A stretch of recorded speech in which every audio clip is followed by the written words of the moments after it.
प्रत्येक समस्या वाटते तितकी मोठी नसते. कधी कधी ती फक्त आपल्या मनातच वाढत जाते. जेव्हा आपण एखाद्या गोष्टीचा गरजेपेक्षा जास्त बाऊ करतो तेव्हा आपण फक्त प्रतिक्रिया देत नसतो, तर आपल्या मनातच त्या समस्येला अनेक पटींनी मोठं करून ठेवतो. कथेचे नाव अरे देवा. अरे देवा हे काही साधं वाटत नाहीये. शैलजा खिडकीजवळ उभी होती. मनगटावर पडलेला हलकासा लालसर डाग ती प्रकाशात धरून बारकाईने पाहत होती, जो बहुतेक लोकांनी काही क्षणात दुर्लक्ष केलं असता. पण शैलजाचं मन मात्र वास्तवापेक्षा कितीतरी पुढे धावलं होतं. काय माहित, ही अलर्जी पसरली तर, रातोरात काही गंभीर झालं तर, आधीपासून काही लक्षणं होती आणि मीच दुर्लक्ष केलं असेल तर. काही मिनिटातच ती मोबाईलवर एका मागोमाग एक लेख वाचू लागली. एकमेकांशी काहीही संबंध नसलेली लक्षणं ती जोडू लागली आणि मनात अशी एक कथा विणू लागली, जी खरी नसतानाही तिला खरी वाटू लागली, कारण तीच सतत खत पाणी घालत होती. 48 वर्षांची शैलजा मुंबईत एकटीच राहत होती. अविवाहित, स्वावलंबी, आर्थिकदृष्ट्या सक्षम आणि आयुष्य इतकं नीटनेटके जगणारी की बाहेरून पाहिलं तर सगळं अगदी सुरळीत चाललं आहे असं कोणालाही वाटलं असतं. पण तिच्या मनात मात्र सतत काहीतरी सुरू असायचं. वर्षानुवर्षे नकळत तिची एक सवयच बनली होती. कोणतीही छोटीशी गोष्ट मनात गरजेपेक्षा कितीतरी मोठी करून पाहण्याची. एखादी छोटीशी गोष्ट तिच्या मनात मोठ्या समस्येचं रूप घ्यायची. एखाद्या अनिश्चिततेतून ती एका मागोमाग एक भीतीदायक कल्पना उभ्या करायची आणि प्रत्येक छोट्याशा त्रासाकडे एखाद्या गंभीर संकटाची चाहूल म्हणून पाहायची.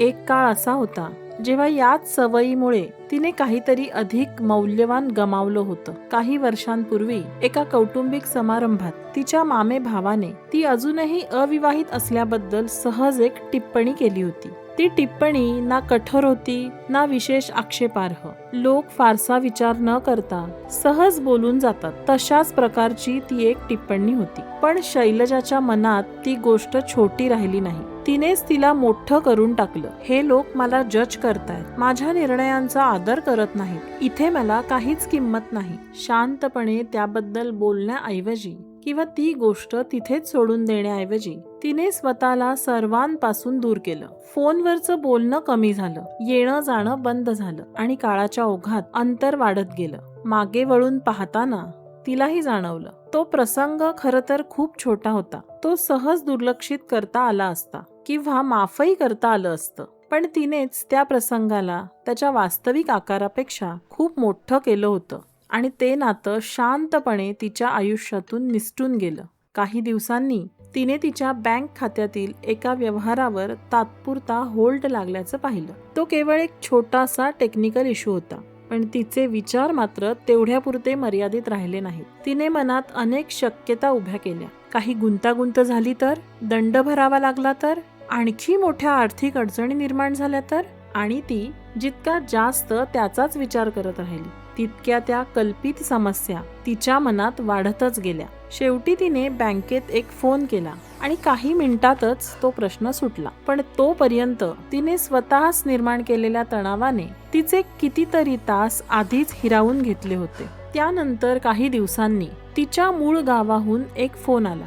तिचे आई वडील भुवनेश्वरमध्ये राहत होते. तिच्या भावाने अगदी शांत आणि सहजपणे सांगितलं, पावसाळ्यापूर्वी घराच्या छताचा एक छोटासा भाग दुरुस्त करायचा आहे. तो अगदी साधा आणि नेहमीसारखा संवाद होता, शांत आणि सरळ. पण शैलजाच्या मनात मात्र तो तसाच राहिला नाही. तिच्या विचारांनी क्षणार्धात वेग घेतला. मुसळधार पाऊस पडला आणि नुकसान वाढलं तर, घराची रचना कमकुवत झाली तर, मी तिथे नसताना काही गंभीर घडलं तर. तिने वारंवार फोन करायला सुरुवात केली. सतत अपडेट्स विचारू लागली, दुरुस्ती लगेच करून घ्यायला सांगू लागली आणि प्रत्यक्षात ज्याचा कोणताही संकेत नव्हता अशा अनेक समस्यांची मनात कल्पना करू लागली. अवघ्या एका दिवसात एक छोटंसं दुरुस्तीचं काम तिच्या मनात एका मोठ्या चिंतेचे कारण बनलं. आठवड्याभराने तिच्या भावाचा पुन्हा फोन आला. दुरुस्ती झाली, फक्त एक छोटासा भाग दुरुस्त करायचा होता. काही मोठी गोष्ट नव्हती. खरं तर सुरुवातीपासून तेवढंच होतं. परिस्थिती तर अगदी साधी होती, पण तिच्या मनानेच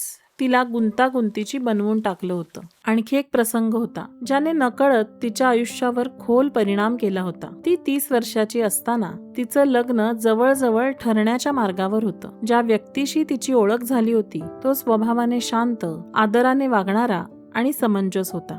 आपले गुण दाखवण्याचा कोणताही आटापिटा नव्हता. त्याच्या वागण्यातच ते गुण सहज जाणवत होते. दोघांची ओळख कुटुंबामार्फत झाली होती. एकमेकांना समजून घेण्यासाठी त्यांनी काही काळ एकत्र घालवला आणि सगळं काही अगदी शांत, सहज आणि योग्य रीतीने पुढे सरकत होतं. शैलजाची त्याच्या कुटुंबाशी भेट झाली होती. तेही मनमिळावू, सुसंस्कृत आणि सहज आपलेसे वाटणारे लोक होते. कित्येक वर्षांनी अगदी अनपेक्षितपणे मुंबईतील एका छोट्याशा प्रदर्शनात तिची त्याच्याशी पुन्हा भेट झाली. हातमागावरील वस्तू, कलाकृती आणि निवांत गप्पांनी भरलेलं वातावरण होतं. क्षणभर दोघेही एकमेकांना ओळखून स्तब्ध झाले आणि मग पूर्वीसारखंच त्याने हलकसं स्मित केलं. त्याने शैलजाची आपल्या कुटुंबाशी ओळख करून दिली. त्याच्या पत्नीने हलकसं हसून तिचं अभिवादन केले आणि त्यांची मुलंही अगदी सहजपणे त्यांच्या शेजारी उभी होती. कोणालाही प्रभावित करण्याचा प्रयत्न नव्हता. सगळं काही परिपूर्ण असल्याचं दाखवण्याचाही आव नव्हता. केवळ शांत, दिलासादायक वातावरण होते. काही मिनिटं बोलता बोलता भूतकाळातील एक संवाद शैलजाच्या डोळ्यांसमोर अगदी स्पष्ट उभा राहिला. तिने अनेक वर्षांपूर्वी त्याच्यासोबतची एक चर्चा आठवली. त्याने अगदी शांत आणि व्यावहारिक स्वरात म्हणलं होतं, माझा असा विश्वास आहे की आयुष्यात समतोल असणं खूप महत्वाचं आहे. आर्थिक नियोजन काळजीपूर्वक करावं, अनावश्यक धोके टाळावेत आणि महत्वाचे निर्णय एकत्र मिळून घ्यावेत. तो कोणताही हट्ट नव्हता किंवा त्याने घातलेली अटही नव्हती. तो फक्त त्याच्या आयुष्याकडे पाहण्याचा दृष्टिकोन होता. पण त्यावेळी शैलजाने त्या गोष्टीचा अर्थ तसा घेतलाच नाही. तिच्या मनात त्या एका साध्या विचाराने क्षणात मोठं रूप धारण केलं. हा प्रत्येक गोष्टीवर नियंत्रण ठेवण्याचा प्रयत्न करेल. माझं स्वातंत्र्य हरवून जाईल. माझ्या निवडींवर बंधनं येतील. त्याला प्रश्न विचारून त्याचा नेमका अर्थ समजून घेण्याऐवजी तिने लगेच प्रतिक्रिया दिली. पुढचा संवाद झपाट्याने बिघडत गेला. कारण त्याने काही चुकीचं बोललं होतं म्हणून नाही, तर त्याच्या शब्दांना तिने मनाने वास्तवापेक्षा कितीतरी मोठं रूप दिलं होतं. आणि काही दिवसात पूर्ण खात्रीनिशी तिने ते स्थळ नाकारलं. ती अनेक वर्षांनंतर तिथे उभी राहून त्याला त्याच्या कुटुंबासोबत पाहत होती. तिच्या मनात पश्चाताप नव्हता, पण एक गोष्ट मात्र तिला अगदी स्पष्टपणे उमगली. चूक त्या परिस्थितीची नव्हती. चूक होती त्या परिस्थितीला वास्तवापेक्षा कितीतरी मोठं करून स्वतःच्या मनात उभं करण्याची. प्रदर्शनातून बाहेर पडताना ती आली होती त्यापेक्षा अधिक शांत होती. काही आठवड्यांनी सततच्या मानसिक थकव्यामुळे शैलजाने काही दिवस विश्रांती घ्यायचं ठरवलं. शांतता आणि निवांतपणाच्या ओढीने तिने कोकणची वाट निवडली. तो प्रवासच जणू तिच्या मनावरील ओझं हळूहळू हलकं करत गेला. मुंबईची सततची धावपळ मागे पडत गेली आणि त्या जागी दिसू लागले हिरवाईने नटलेले लांबच लांब रस्ते, वळणावळणाचे घाट आणि अथांग पसरलेले आकाश. कोकणात पोहोचताच तिला हवेतच एक वेगळा हलकेपणा जाणवला. असा शांतपणा जो तिने कित्येक दिवसात अनुभवला नव्हता. दुसऱ्या दिवशी संध्याकाळी ती समुद्रकिनारी बसली होती. समुद्राच्या लाटा संथ, सहज, लयीत येत जात करत होत्या. प्रत्येक लाट उंचावत होती, पुन्हा शांतपणे विरत होती, स्वतःचं स्वरूप बदलण्याचा कोणताही प्रयत्न न करता. तेवढ्यात तिचं लक्ष त्याच्याकडे गेलं. थोड्याच अंतरावर 50शीतील एक माणूस शांतपणे पुस्तक वाचत बसला होता. आजूबाजूच्या शांततेत तो अगदी सहजपणे रमलेला दिसत होता. थोड्या वेळाने त्याने वर पाहिलं आणि हलकसं स्मित केलं. पहिल्यांदाच आला तिथे? त्याने विचारलं. हो, ती म्हणाली. क्षणभर तिच्याकडे निरखून पाहत तो म्हणाला, तुम्ही समुद्राकडे अशा नजरेने पाहत आहात जणू मनातला एखादा गुंता सोडवण्याचा प्रयत्न करताय. ती हलकसं हसली. कदाचित मनातले अतिविचार थांबवण्याचा प्रयत्न करतीये, ती म्हणाली. क्षणभर थांबून ती पुढे म्हणाली, मला प्रत्येक गोष्ट वास्तवापेक्षा मोठी करून पाहायची सवय आहे. अगदी छोट्या छोट्या प्रसंगांचं सुद्धा मनात एवढं मोठं रूप होतं की ते असह्य वाटायला लागतं. मी गिरीश, तो म्हणाला. मी शैलजा, ती म्हणाली. गिरीशने समुद्राकडे बोट दाखवलं. जेव्हा तुम्ही लाटांच्या अगदी जवळ उभे राहता, तो शांतपणे म्हणाला, तेव्हा अगदी छोटी लाट सुद्धा तुम्हाला प्रचंड शक्तिशाली वाटते आणि ती तुम्हाला अस्वस्थ करू शकते. पण जरा मागे सरकलात की तिचा खरा आकार स्पष्ट दिसू लागतो. तो क्षणभर थांबला आणि पुढे म्हणाला, जेव्हा तुम्ही एखाद्या गोष्टीला वास्तवापेक्षा मोठं करून पाहता तेव्हा ती गोष्ट तुमच्या मनात अनेक पटींनी वाढत जाते. एकच प्रसंग अनेक समस्यांमध्ये बदलतो आणि एका टप्प्यानंतर तुमच्या विचार करण्याच्या पद्धतीवरच त्याचा परिणाम होऊ लागतो. हे शब्द शैलजाच्या मनात खोलवर रुजले.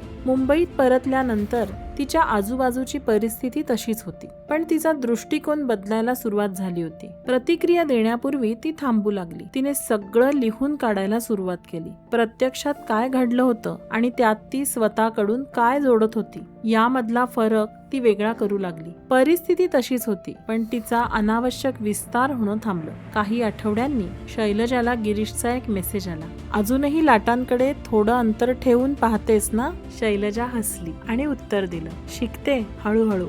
त्यानंतर त्यांचा संपर्क कायम राहिला. त्यांच्यातील संवाद साधे, शांत होते आणि सर्वात महत्त्वाचं म्हणजे ते वास्तवाशी जोडलेले होते. एक दिवस बोलता बोलता शैलजाने त्याला विचारलं, तू काय करतोस?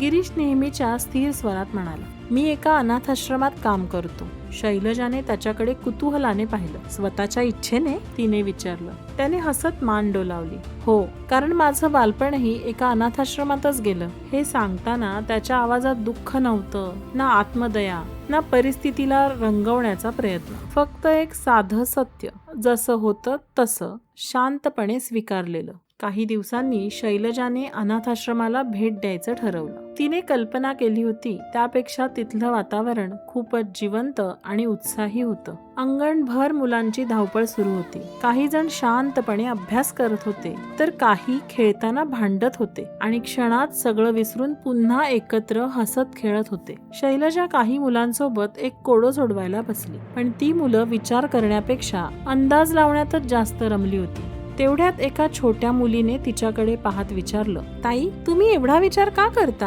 हा तर फक्त खेळ आहे. शैलजा क्षणभर थांबली आणि हसली. पझलचा एक तुकडा हातात घेत ती हळूच म्हणाली, पूर्वी मला प्रत्येक गोष्ट खूप मोठी समस्या वाटायची, पण अति विचार करणं थांबवलं की लक्षात येतं एक छोटासा तुकडा असतो, जो योग्य जागी बसला की सगळं जुळून येतं. मुलं पुन्हा आनंदाने खेळात रमली. खेळ सुरू असतानाच शैलजाला एक गोष्ट जाणवली. कित्येक दिवसांनी ती कोणत्याही गोष्टींचं विश्लेषण करत नव्हती. त्या क्षणाला विनाकारण मोठं करून पाहत नव्हती. ती फक्त त्या क्षणात मनापासून जगत होती. थोड्या वेळाने ती निघण्यासाठी उभी राहिली. तेवढ्यातच एका मुलाने तिला विचारलं, ताई, तुमचं लग्न झालंय का? शैलजा क्षणभर थांबली. यावेळी मात्र तिच्या चेहऱ्यावर हसू अगदी सहज उमटलं. नाही, ती मिश्किलपणे म्हणाली. लग्नाचा अर्ज भरताना मी इतका जास्ती विचार करत बसले की तो अर्ज जमा करायचाच राहून गेला. ते ऐकून तो मुलगा खळखळून हसला. गिरीशही शांतपणे हसला आणि शैलजाही त्याच्या हसण्यात सामील झाली. त्या क्षणामागे कोणताही लपलेला अर्थ नव्हता. कसलंही अतिविश्लेषण नव्हतं. फक्त मनापासून उमटलेलं, सगळ्यांनी मिळून वाटून घेतलेलं साधं निरागस हास्य होतं. शैलजाने गिरीशकडे पाहिलं. यावेळी तिच्या नजरेत नेहमीसारखे विचारांचे अनेक थर नव्हते. फक्त एक शांत, सहज भाव होता. गिरीशनेही त्याच समजुतीने तिच्याकडे पाहिलं. पहिल्यांदाच त्या क्षणाला नाव देण्याचा, अर्थ लावण्याचा किंवा त्यापेक्षा काही अधिक बनवण्याचा तिने प्रयत्न केला नाही. तो जसा होता तसाच तिने मनापासून स्वीकारला. जेव्हा तुम्ही एखाद्या गोष्टीला वास्तवापेक्षा मोठं करून बघता, तेव्हा छोटे छोटे प्रसंगही मनावरच्या जड ओझ्यात बदलतात. पण जेव्हा तुम्ही प्रत्येक गोष्ट तिच्या खऱ्या स्वरूपात पाहायला शिकता, तेव्हा आयुष्य थोडं हलकं होतं. विचार अधिक स्पष्ट होतात आणि जगणं अधिक सहज वाटू लागतं. प्रत्येक कथा देऊन जाते एक नवीन विचार. व्हिडिओ आवडला तर लाईक, शेअर आणि सबस्क्राईब करायला विसरू नका.